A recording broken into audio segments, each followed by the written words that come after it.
السلام علیکم ورحمۃ اللہ وبرکاتہ۔ حضرت انس بن مالک رضی اللہ تعالی عنہ فرماتے ہیں کہ میں نے رسول اللہ صلی اللہ علیہ وسلم کو ایسے وقت میں دیکھا کہ جب عصر کی نماز کا وقت آ پہنچا تھا اور لوگ وضو کا پانی تلاش کر رہے تھے، لیکن پانی کا کہیں پتہ نہیں تھا کہ پانی ہے یا نہیں۔ پھر رسول اللہ صلی اللہ علیہ وسلم کی خدمت میں ایک برتن کے اندر وضو کا پانی لایا گیا۔ آپ صلی اللہ علیہ وسلم نے اپنا دست مبارک اس برتن میں رکھا اور لوگوں سے فرمایا کہ اس سے وضو شروع کرو۔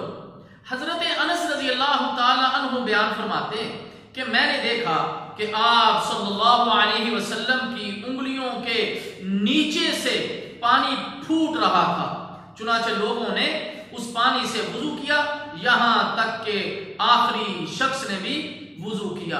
اللہ اکبر! یہ ہے معجزہ رسول اللہ صلی اللہ علیہ وسلم کا۔ صحیح بخاری۔ والسلام علیکم ورحمۃ اللہ وبرکاتہ۔